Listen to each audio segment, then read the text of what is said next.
8:10. Damos la bienvenida al economista Alejandro Arriaza.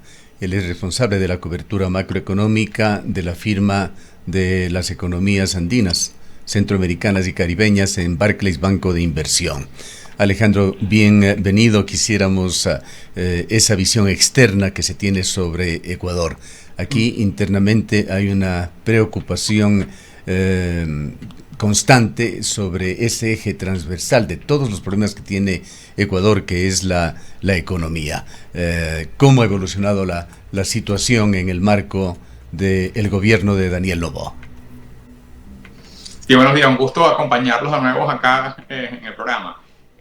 Ciertamente a lo largo de los últimos meses ha habido en el margen, digamos, una mejora, como tú lo comentabas. La percepción de riesgo sobre el país ha disminuido significativamente, y allí pudiéramos decir que la principal mejora viene por las medidas que ha tomado la administración del presidente Noboa en términos de reducir el déficit fiscal y buscar un acercamiento con los organismos multilaterales, particularmente con el Fondo Monetario Internacional, para tener acceso a financiamiento y tratar de aliviar los problemas de liquidez que había venido teniendo el país, y que estaba dificultando inclusive la capacidad de pagar sueldos y salarios dentro de la misma administración pública, y había estado originando el retraso en pagos a proveedores, pues, ¿no? Esos problemas, particularmente con lo que fue la firma del acuerdo con el Fondo Monetario la semana pasada, deberían progresivamente aliviarse. Las noticias que bueno, ya son públicas es que el país habría llegado a un acuerdo que le permitiría tener acceso a financiamiento por alrededor de $4.000 millones a lo largo de los próximos 4 años.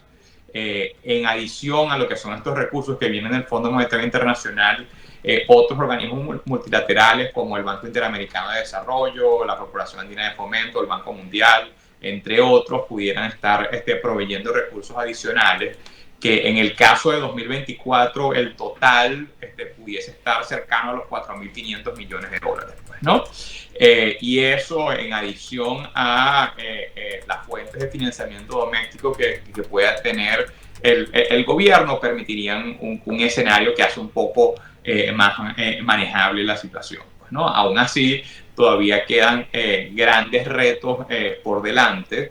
El programa que se ha firmado, digamos que arranca con parte de la tarea ya hecha, en el sentido de que parte del ajuste que las autoridades se habrían comprometido a hacer viene de las medidas impositivas que ya se tomaron a principios de año, con lo que fue el aumento del IVA y otras tasas que permitirían que el gobierno recaude entre 2.000 y 2.500 millones de dólares. Eso, o sea, digamos que hace que arranquen con, digamos, parte o la mitad, cerca de la mitad del ajuste necesario ya avanzado, pues, ¿no? Del otro lado, quedan otros elementos que todavía habrá que ejecutar en los próximos meses y años, que probablemente incluyan alguna reducción en los subsidios de los combustibles y otras medidas que traten de reducir los desbalances macroeconómicos que tiene el país, pues, ¿no? Existen riesgos. Sí. Economista Arriaza, muy buenos días. Bueno, muchos sectores han visto como algo positivo el acceso de Ecuador a este nuevo acuerdo y este nuevo crédito con el Fondo Monetario Internacional de $4.000 millones. Sin embargo, se alerta que el 29,7% de este monto, que asciende creo que a los 2.761 millones, es deuda con el propio Fondo Monetario Internacional, y que este nuevo crédito serviría precisamente para pagar créditos anteriores con el multilateral, y que a Ecuador no le quedaría más allá de 1.300 o 1.500 millones de dólares para poder solventar de alguna manera la crisis fiscal que atraviesa. ¿Cuál es el análisis suyo respecto de este tema? Sí, bueno, es cierto que en términos netos, o sea, si descontamos de lo que son nuevos desembolsos, los pagos que tiene que hacer el gobierno al fondo, el monto neto es relativamente pequeño, probablemente menos de $1.000 millones, pues, ¿no? Sin embargo, esos desembolsos probablemente digamos, se anticipen, pues, ¿no? No tenemos ese detalle todavía de cómo se harían esos desembolsos a lo largo de los próximos 4 años, porque esa información se hará pública solamente después que el acuerdo sea aprobado por la Junta Directiva del Fondo Monetario. Pero una posibilidad es que se concentre una mayor parte de esos fondos en los primeros años del programa y vayan disminuyendo a lo largo de los 4 años que duraría, pues, ¿no? Si ese es el caso, este año, por ejemplo, el gobierno pudiese recibir alrededor de $1.500 millones del Fondo Monetario, cuando lo que tiene que pagar al fondo serían alrededor de 600. Pues, ¿no? En neto está recibiendo casi $1.000 millones este año. Pues, ¿no? Y adicionalmente a eso tendrías que sumar, como les comentaba anteriormente, los recursos que vengan de otros organismos como el Fondo Monetario, como el Banco Interamericano de Desarrollo, el Banco Mundial, CAF y otros entes multilaterales, pues, ¿no? Que en total te llevarían el monto a recibir este año cercano a los $4.500 millones, que ya es un monto mucho más significativo y que provee un alivio mucho más importante. Varios analistas ecuatorianos habían referido a este tema. El acuerdo con el Fondo Monetario Internacional lo han descrito y calificado básicamente como una boya, una tabla de salvación para aliviar el corto plazo, una especie de reciclaje de su deuda con el propio Fondo Monetario Internacional. ¿Coincide usted con esa visión? Mira, es un primer paso, digamos, pues, ¿no? O sea, yo creo que el acuerdo está diseñado de una manera de proveer ayuda para hacer más digerible y menos doloroso un proceso de ajuste que es necesario, pues, ¿no? En ausencia de un programa como el país estaría obligado a hacer recortes fortísimos de gasto, o sea, despidos masivos de empleados públicos, que sería muchísimo más doloroso que esta situación. Pues. Entonces, esto le permite de alguna manera al gobierno comprar tiempo y hacer un ajuste un poco más gradual, mientras en el camino, si se avanza, se puedan abrir nuevas puertas de financiamiento que amplíen los márgenes de maniobra del gobierno en los próximos 2 años. Pues, ¿no? O sea, si efectivamente se logra avanzar en esta agenda de reformas y adicionalmente a eso se reduce un poco la incertidumbre que hay también en el plano político, pudiésemos hablar de un escenario donde en tal vez 2 años el país pudiese recuperar acceso a los mercados financieros internacionales. El día de ayer el presidente Noboa ha firmado un decreto ejecutivo, es el decreto número 254, creando un comité que aclara es de naturaleza asesora, denominado Comité de Optimización Energética. Se lo crea para analizar, dice, la elaboración de propuestas para un esquema de estabilización de los precios de los combustibles. Tenemos que traducirlo esto a focalización de los subsidios.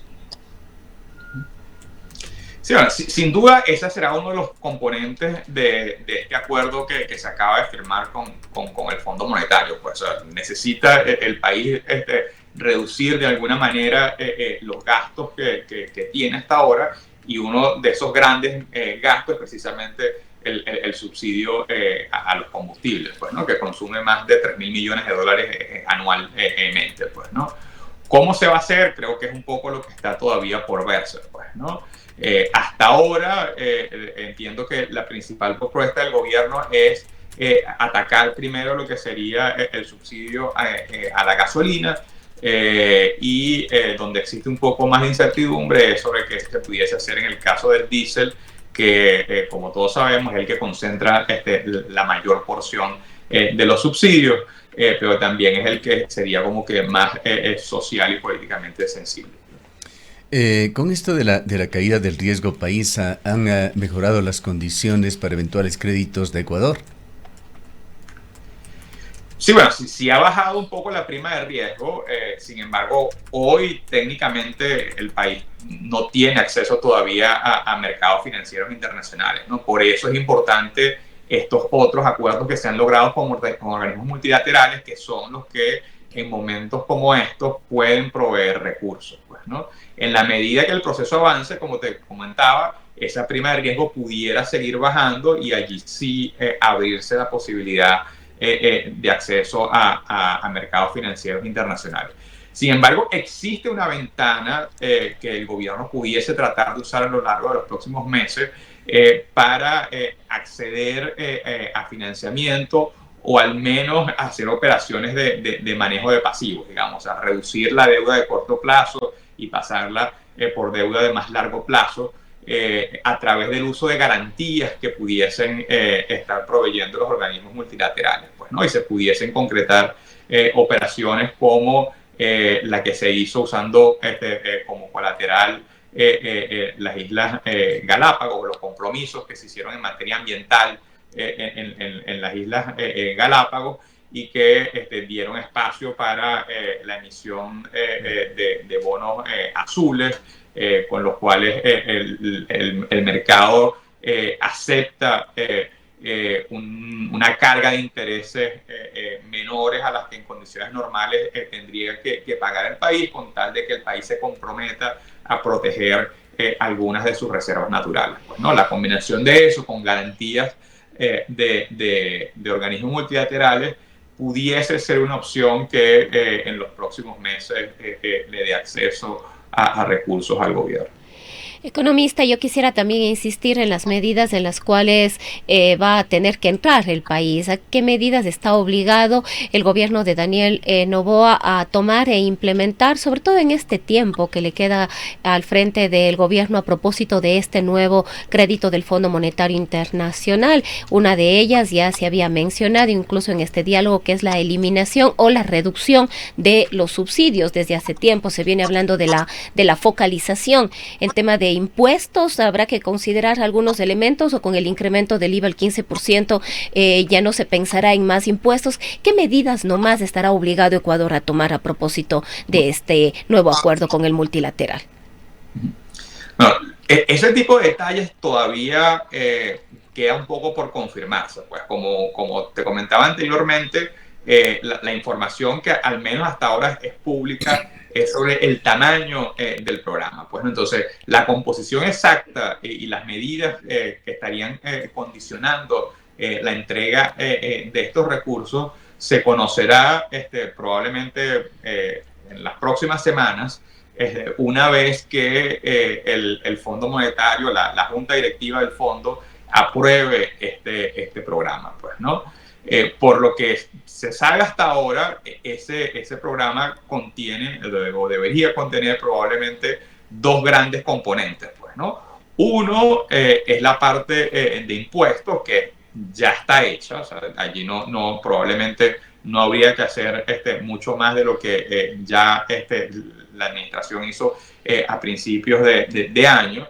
Y el segundo gran componente sería la parte de subsidios. Pues, ¿no? En adición a eso, probablemente haya medidas de reformas más estructurales, como pudiese ser una reforma a la seguridad social, que es un tema que está pendiente en la agenda pública. Se ha venido discutiendo desde hace varios años la insostenibilidad del sistema de seguridad social, los problemas de cajas que existen allí y el peso importante que esto representa para el gobierno. Entonces, probablemente eso también sea uno de los componentes que tenga ese programa, pues, ¿no? Ahora, esto no se puede ver como algo que se va a ejecutar, digamos, en los 6 meses que le queda a esta administración, sino que es un acuerdo multianual que deberá ser continuado luego de las elecciones, sea en el caso que el presidente Noboa sea reelecto, o en caso de que hubiese una nueva administración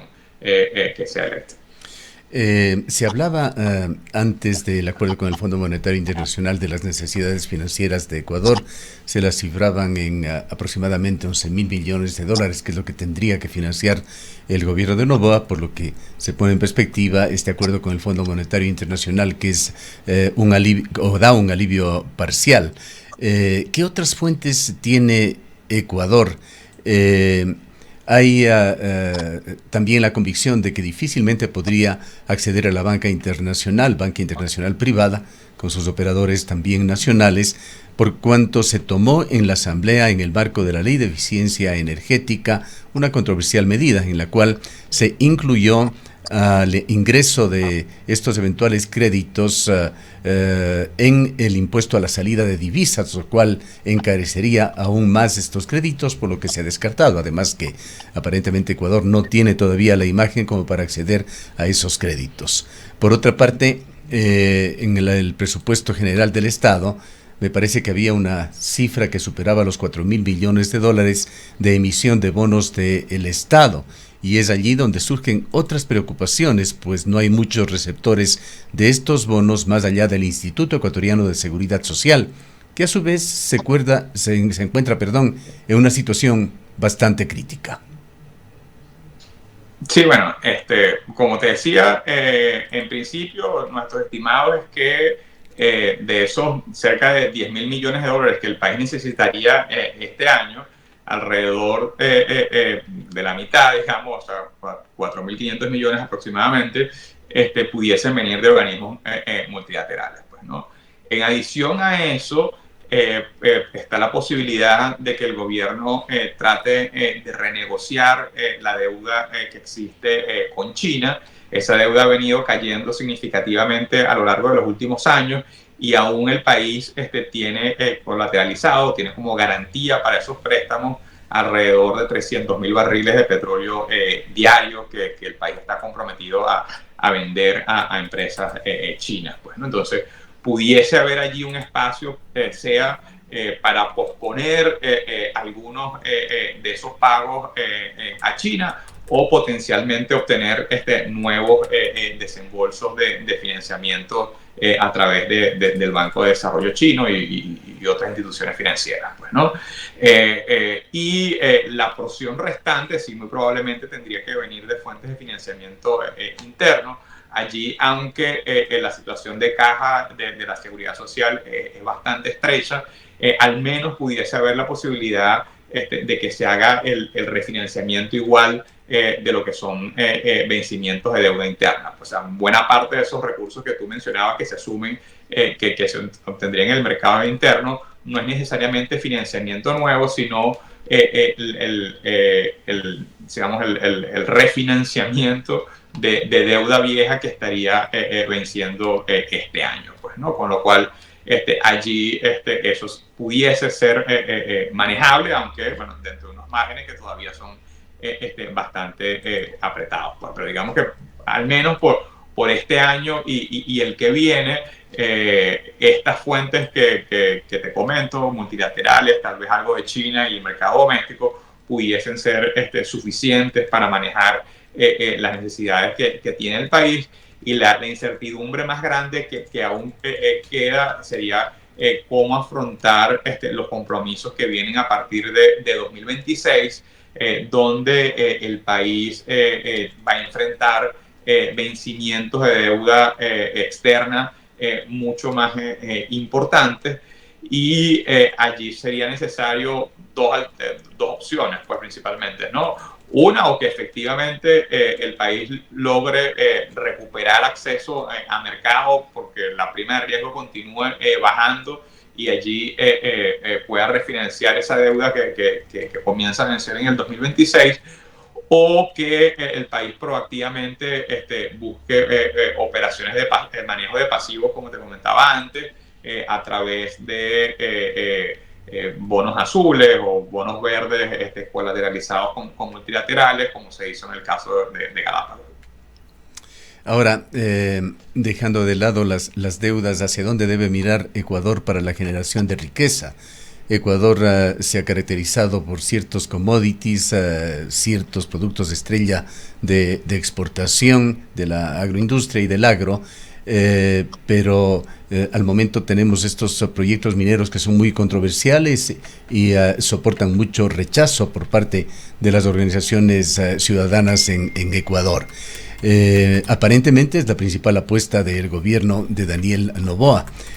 Por otra parte, la industria ecuatoriana tiene serios problemas y se viene una gran amenaza para muchos sectores industriales con el Tratado de Libre Comercio con la China o el Tratado Bilateral con la China, en la cual ingresarán una diversidad enorme de productos chinos con cero arancel, pero también abre la oportunidad para que productos ecuatorianos del agro y de la agroindustria puedan ir a la China sin pagar aranceles o con aranceles reducidos. ¿Cómo ve usted el balance de estos acuerdos con la China?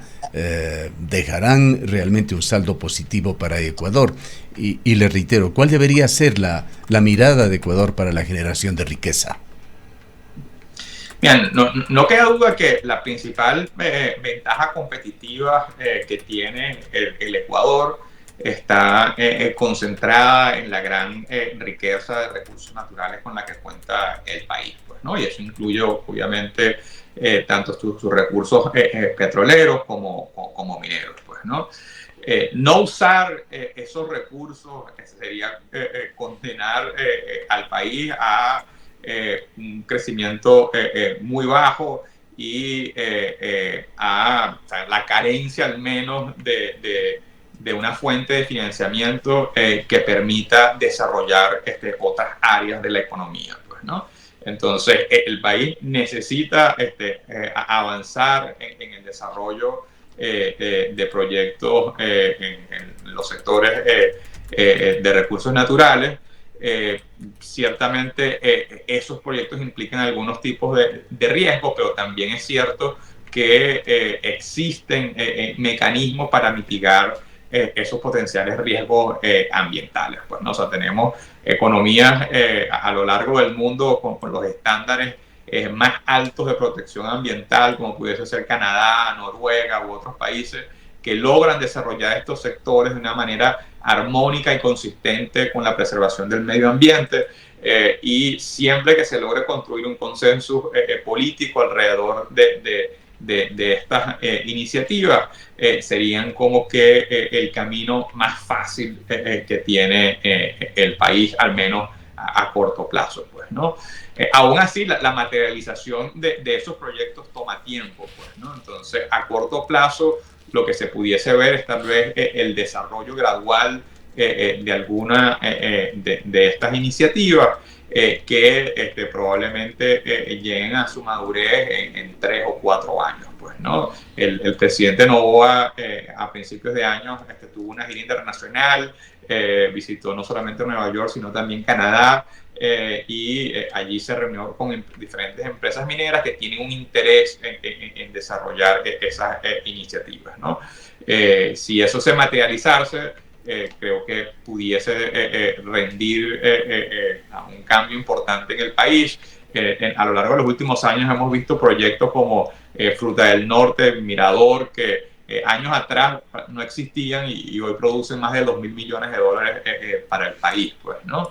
Si 3 o 4 proyectos más como esos se pudiesen desarrollar, ciertamente pudiesen cambiar significativamente el panorama económico. Pero hay, ¿no?, la percepción, y esto compartida con economistas no necesariamente heterodoxos, con economistas ortodoxos, con personas incluso ligadas a la industria ecuatoriana, que reconocen que la minería actualmente en Ecuador no deja más allá de un 3, quizá un 4% de las exportaciones ya como ingresos al fisco por regalías, utilidades, etcétera. Es decir, el 94% se va en costos y en utilidades para quienes explotan la minería, y es muy bajo el ingreso para el país. Esto antes de contar importantísimos pasivos ambientales que van a quedar a perpetuidad, así como ciertos subsidios muy polémicos que aún se está dando, por ejemplo, en media crisis energética a las compañías mineras, vendiéndoles energía por debajo de los costos que tiene Ecuador.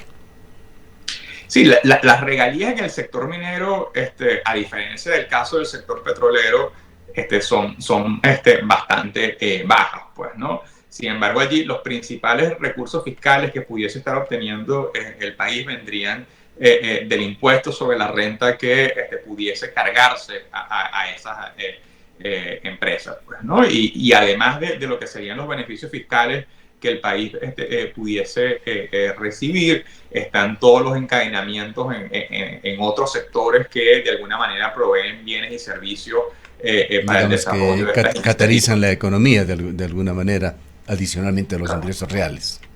Claro. Claro.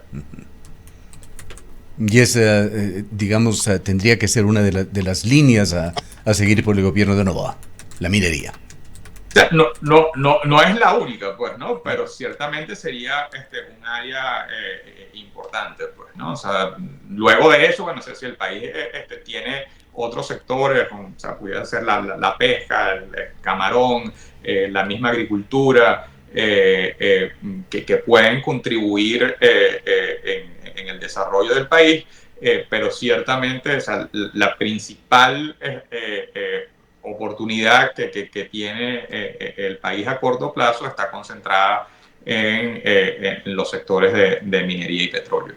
Ya. Una pregunta final, ¿cómo ve usted el futuro de Ecuador con su deuda externa? El servicio que debe hacer de esta deuda, hablemos del mediano plazo. Sí, bueno, allí todavía queda incertidumbre sobre el mediano plazo, pues, ¿no?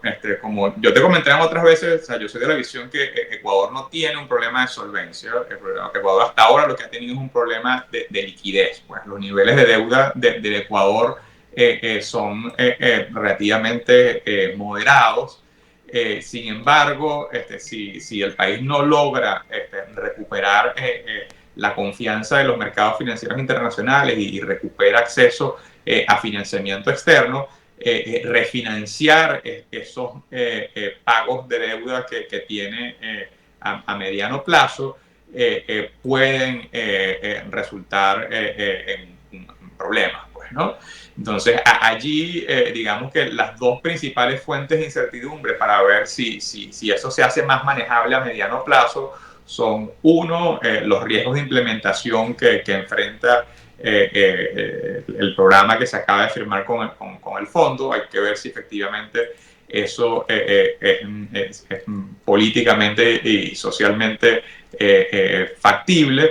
Y allí tal vez las últimas señales son un poco de alerta, pues, ¿no? Vimos, por ejemplo, en la consulta popular reciente que se hizo, que aunque, digamos, las preguntas asociadas con los temas de seguridad fueron aprobados, las preguntas más vinculadas a temas económicos fueron rechazadas, y eso de alguna manera muestra que existe todavía resistencia a lo que pudiesen ser medidas de reformas en el plano económico, pues, ¿no? Que, si se quiere, como te decía, es una señal de alerta que puede poner obstáculos hacia adelante, pues, ¿no? Y del otro lado, bueno, sigue estando la incertidumbre política, pues, ¿no? O sea, el país hasta ahora se le hace muy difícil encontrar un consenso político mínimo. Vemos recurrentemente las tensiones que existen dentro de los mismos grupos políticos. Recientemente el gobierno perdió la coalición que tenía dentro del Congreso y queda en una minoría allí que no sabemos cómo va a evolucionar hacia adelante.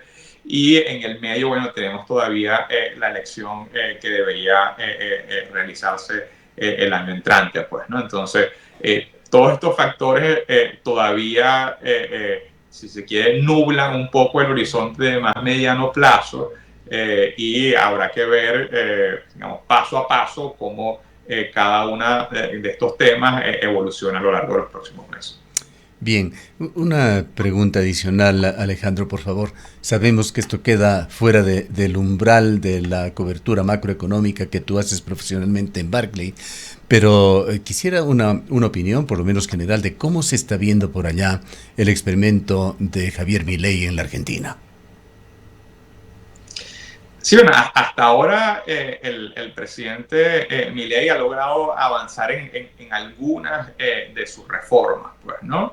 De hecho, esta semana la noticia ha sido que ha logrado avanzar en el Congreso la ley Ómnibus que incluía algunas de sus propuestas de cambios en el marco regulatorio.